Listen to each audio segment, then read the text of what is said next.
Good afternoon to you and you. Yoon. That's not a word. Sorry, not sorry for skipping an entire week. I remain your resident active advocate, but last week, I was eaten by books. First my own, and then Hunting by Stars by Cherry Dimmeline, which is the sequel to The Marrow Thieves, and I have recommended The Marrow Thieves on this channel before. So if you haven't read either of those, read The Marrow Thieves first, and then read Hunting by Stars. These books will eat your life. Just warning you now. They're also not exactly kid-friendly. Do not let your children read these if you have children. Also, if you are Indigenous and have or know someone who has residential school trauma, I'm not going to tell you what to read, but read at your discretion, okay? That's just the only content warning I can provide without providing spoilers as well. So, yeah, I was eaten by literature, including my own, and my book is looking prettier, and I like that about that. But, all right, this week, finally I'm back. The weather outside is bleh, but finally I'm back, and we're going to continue with the IASR and with transportation standards. So, last time was my introductory video to the transportation standards in Ontario, and I just want to take this section nice and easy and slow because I said to you last time, this is a longer section. It's longer than anything we've looked at before, and I don't want to get overwhelmed, and I don't want to overwhelm you because a lot of this is as dry as burned bread with nothing on it. So, unfortunately, we kind of need to go through hell to get to heaven in this instance, because once we get to the AODA, the Access for Ontarians with Disabilities Act, it's going to be probably a little less dry than this. I'm also going to get my gumption up a little more because that document just ticks me right the hell off. But yeah, after I'm done with both of those, by the way, I have decided where I'm going next, but it's a secret. I'm not going to tell you yet. I'm going to tell you when we are closer to the end of the AODA. However, before the AODA, we need to read the IASR. Lots of acronyms for you to remember. Lots of acronyms for me to remember. And here we go. Document. Bam. No. Yes. Bam. No. Oh my god. Okay. Hang on. This one. Jeez. All right. Conventional and specialized transportation service providers, general. Availability of information on accessibility equipment, etc. All right. 1. All conventional transportation service providers and specialized transportation service providers shall make available to the public current information on accessibility equipment and features of their vehicles, routes, and services. This is pretty standard. We saw this with the employment standards and so forth. Just the requisite to make any available information you have about your services regarding accessibility and disability to make that information available to the general public. For example, if you are a bus driver and your bus can accommodate wheelchairs, that kind of thing. And there are more and more buses in mainstream transportation, shall we say, being built in that way, as far as I'm aware. All right, 2. Conventional transportation. So what I literally just called mainstream transportation. Conventional transportation service providers and specialized service transportation providers shall, upon request, provide the information described in subsection 1 in an accessible format. Sorry. Okay. Non-functioning accessibility equipment. 1. If the accessibility equipment on a vehicle is not functioning and equivalent service cannot be provided, Conventional transportation service providers and specialized transportation service providers shall take reasonable steps to accommodate persons with disabilities who would otherwise use the equipment, and the transportation service provider shall repair the equipment as soon as possible. All right, so what I'm imagining with that one is something in the line of, you know how you see conventional buses now that sort of have those pneumatic lift kind of thing going on with their entrances? That is to accommodate wheelchair users. And also, by the way, people who are pushing strollers and people who are pushing carts, that kind of thing. You'd need accessibility to fit more than just one, quote, kind of person, all right? Accessibility for one equals accessibility for all. This is the sort of universal principle, shall we say. But if, say, that lift thing breaks down, not only do you have to make your passengers aware of that, but you also have to get it fixed ASAP. I can only imagine the expense on that, because that is, at this point, at least in Ontario, a rather new technology. But that's just an example, okay? Now, if you can't use the lift, say you're a wheelchair user, I wonder whether people could lift your chair into the bus, that kind of thing. Or else, the suggestion of an accessible cab, that kind of thing. But the point here is not to exclude not only your customers, but just people in general, okay? Like, people are not for profit, as far as I'm concerned. But the whole point, therefore, is not to be exclusionary and say, oh, I'm sorry, our thing broke down, you're out of luck, bye. That's not how this works, either legally or morally, in my eyes. Anyway. All right. Accessibility training. That's cute. Okay. 1.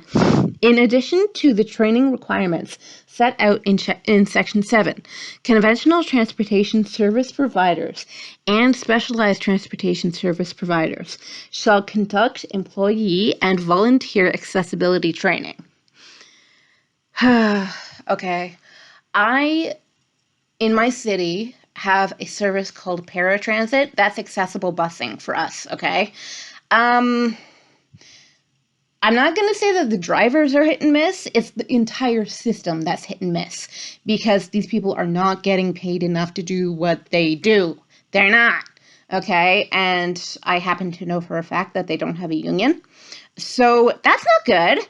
Unionization, really good idea, but unfortunately, when you have a monopoly on a system like this, unionization is basically impossible, because the monopoly can just flat out say, you're exposable, you're expendable, we can get more of the same kind of person to do these same kinds of jobs. And actually, the employee turnover rate for some of these services is quite high, because there's a lack of job satisfaction. And this is what unregulated capitalism does.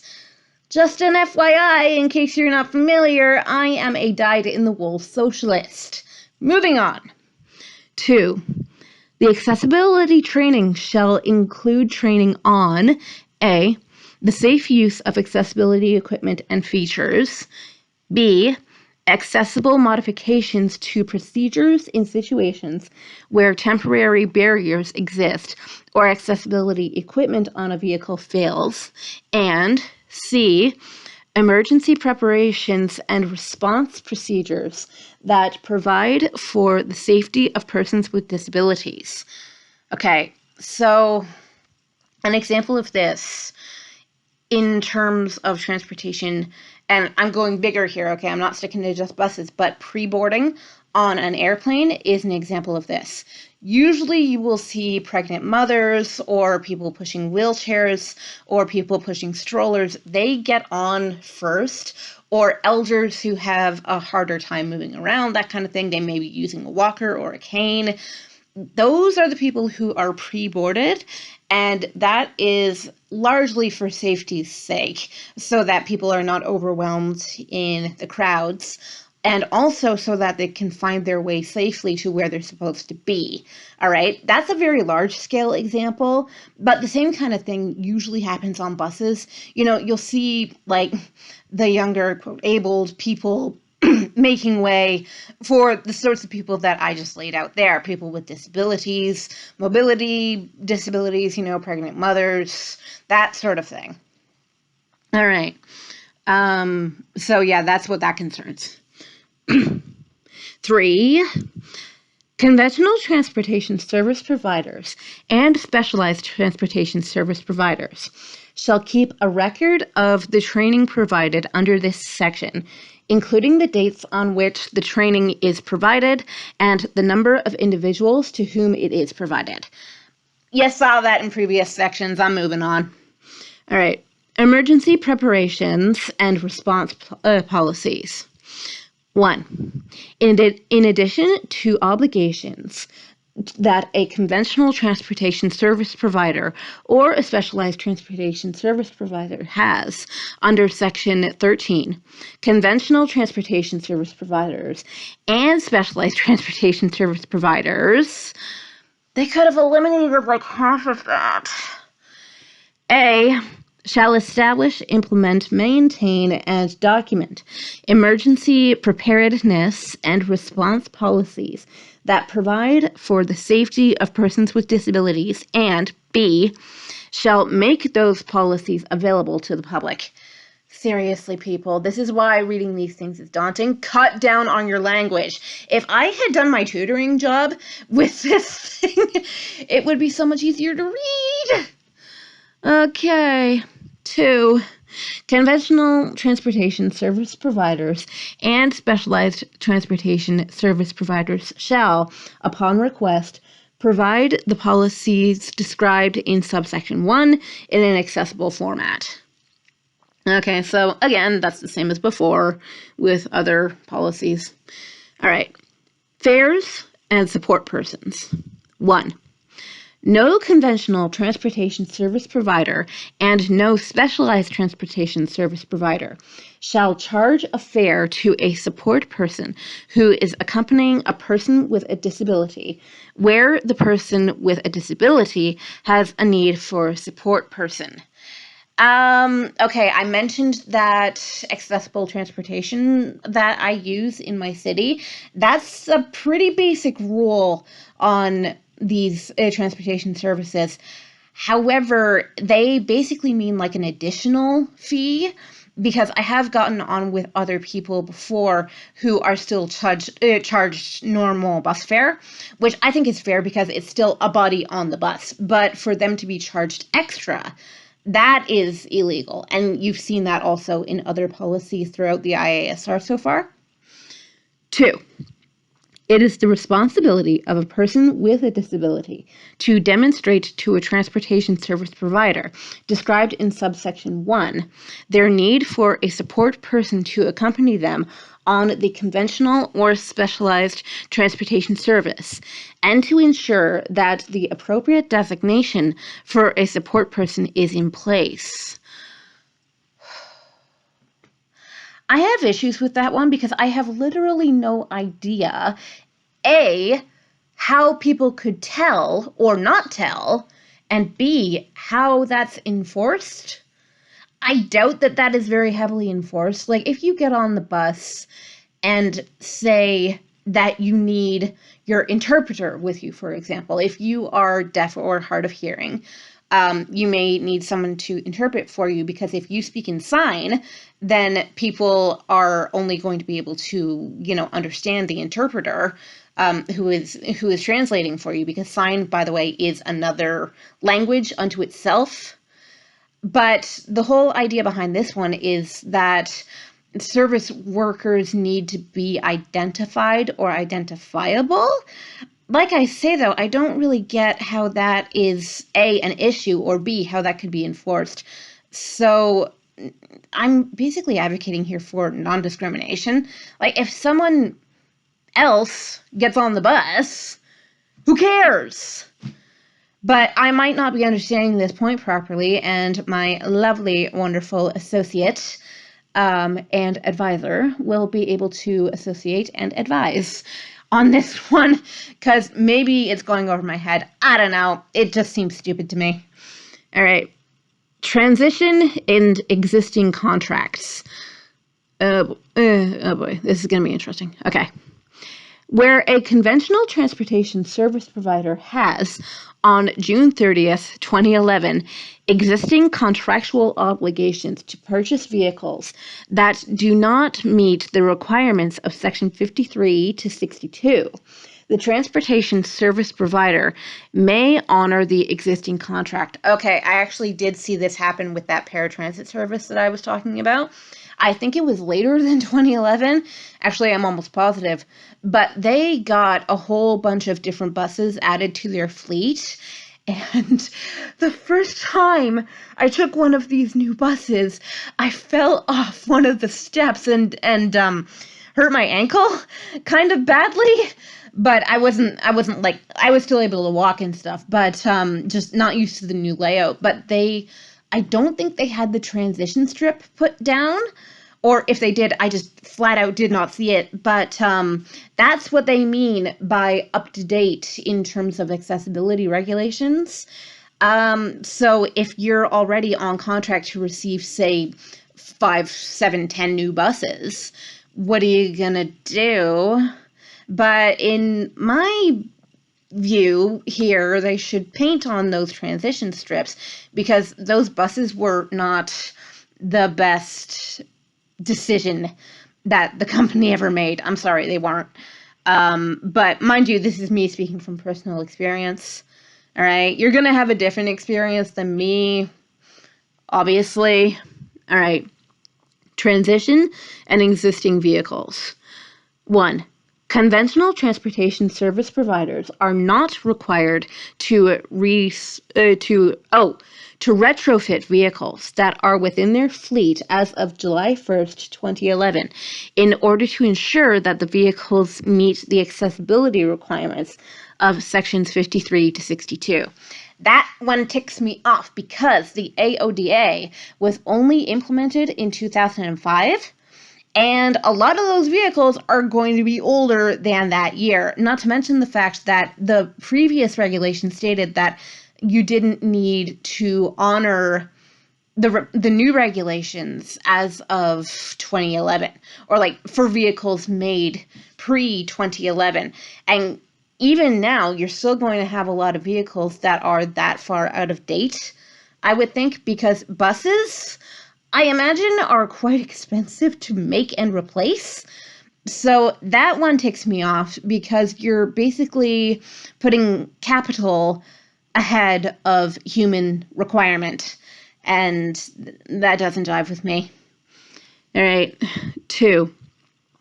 If a conventional transportation service provider modifies a portion of a vehicle to which subsection 1 applies in a way that affects or could affect accessibility on or after July 1st, 2011, the transportation service provider shall ensure that the modified portion meets the requirements of sections 53 to 62.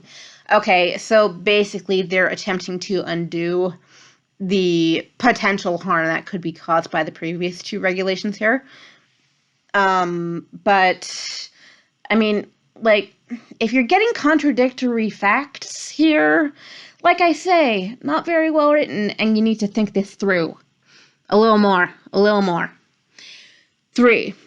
Where subsection 2 applies and the modification is with respect to matters referred to in sections 53, 55, 57, or 61, or subsection 62, the conventional transportation service provider does not have to meet the requirements of those provisions if the modifications would impair the structural integrity of the vehicle or the mobility aid accessible rail car.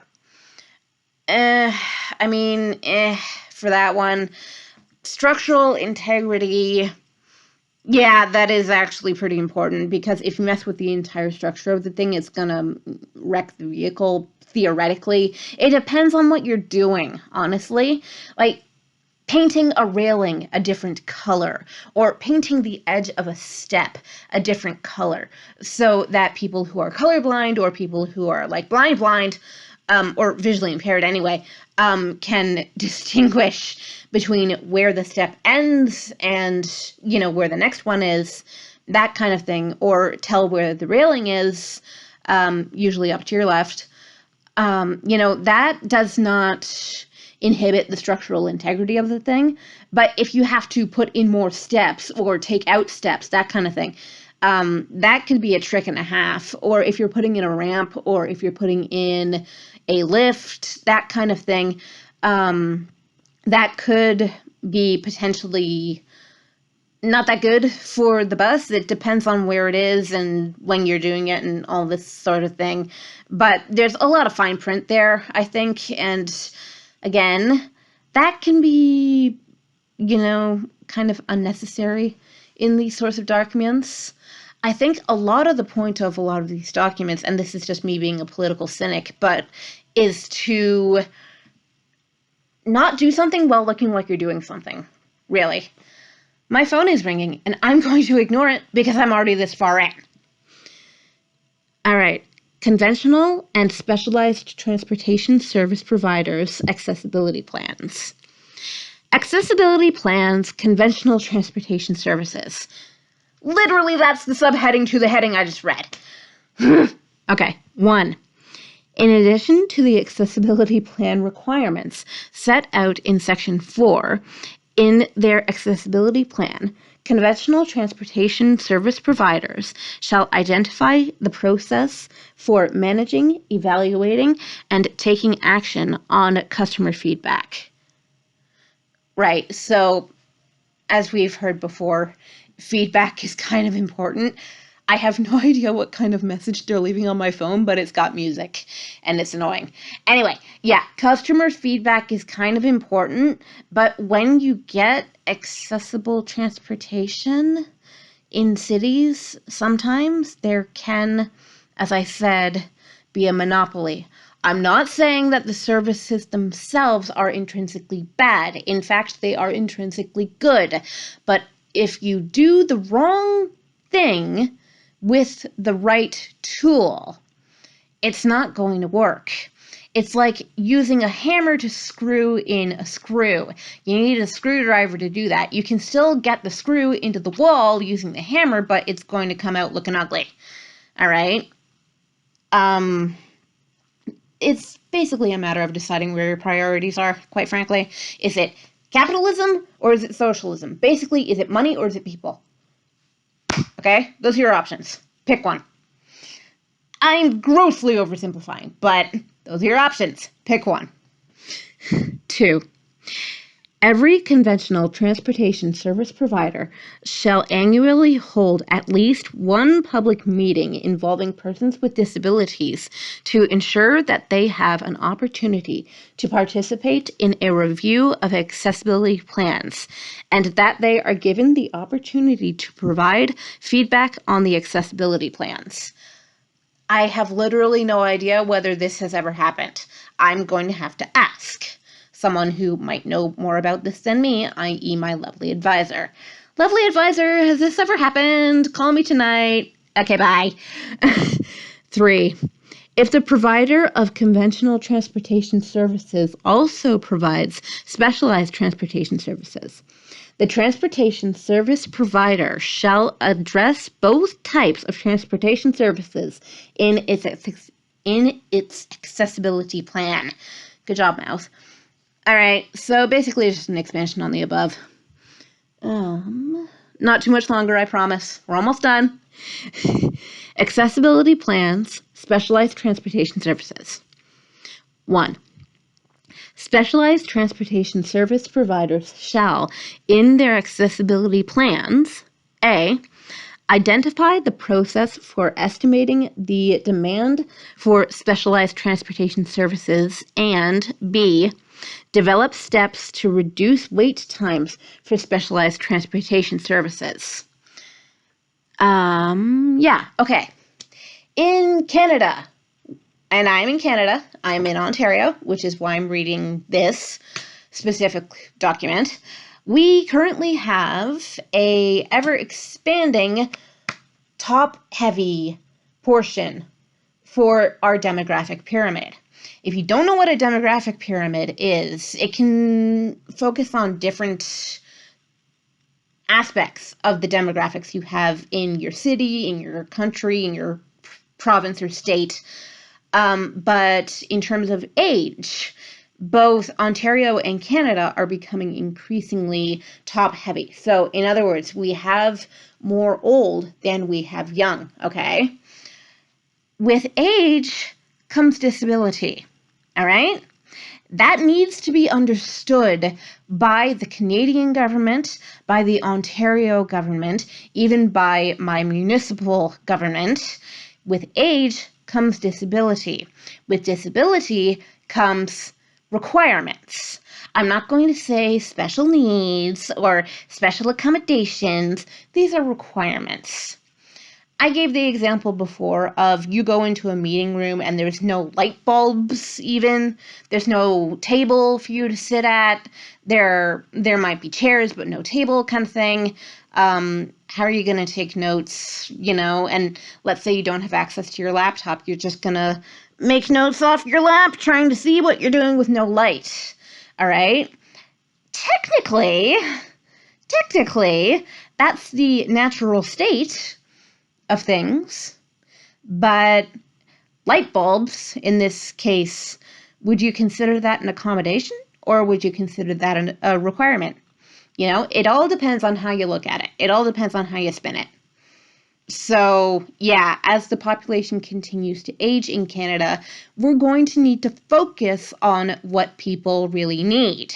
And it's going to be things like mobility aid. It's going to be things like vision aid and hearing aid.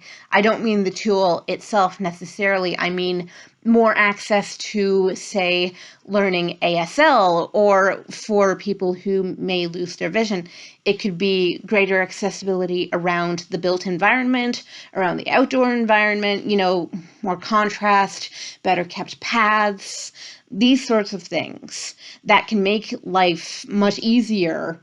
And especially if people don't know exactly how to use up-and-coming technology, because that's often a trait of people who are getting up there in years, and, they can't necessarily use a GPS to tell exactly where they are. So, just for an example, I went on a walk last summer on the hottest day of the year, which was stupid, but I got lost in my own neighborhood because I couldn't see the signs. They're too high above my head, and then the writing is too small. I'm only just above 5 feet tall, but I'm also visually impaired. So what am I going to do when I literally can't read the street signs? I got lost, and I said to myself, okay, stop. You're going to turn around, and you're going to do the exact opposite of what you did to get here. That's how I got home. It wasn't by following signs. And that's just one example. And that was just me being stupid because I didn't even have my phone with me. Or water. Bad idea. Like I said, hottest day of the year. All right. But yeah, these things will become actual requirements and not just, oh, we're accommodating you because we're nice today. No. That's not how this works. All right. Accessibility plans, conventional and specialized transportation services. 1. Conventional transportation service providers and specialized transportation service providers shall, in their accessibility plans, describe their procedures for dealing with accessibility equipment failures on their respective types of vehicles. Okay, that's literally the end of that section. So I don't know why they put that in as a new point, or supposedly new point, because that was pretty much self-explanatory within the past bit of this document. And we've already been here for a while, so class dismissed. But before you go, yeah, like I say, I'm sorry I was absent all of last week. Kind of sorry. But yeah, go and read The Marrow Thieves, and now you can also read Hunting by Stars, both by Cherie, Cherie Dimaline, Dimaline. She is a Canadian author, rather, she is an Indigenous author, and she's freaking brilliant. And these books will break your heart, and they will break your brain, and you will learn things. But as I say, if you are Indigenous and you or someone in your family or someone within, the generations of your family has residential school trauma, not going to tell you what to read. Read at your discretion. Okay? That's all I'm saying. But yeah, that is all for me for today. I'm pretty sure y'all are tired of me by this point because this stuff is dry as burned bread with nothing on it. And we're going to keep going with it tomorrow. Whoopee. But I'm back, baby! Because I'm no longer being eaten by books. Yay! Alright, I'll see y'all tomorrow. I love you. You're very pretty. And this video is going to take forever to upload. Bye! Mwah!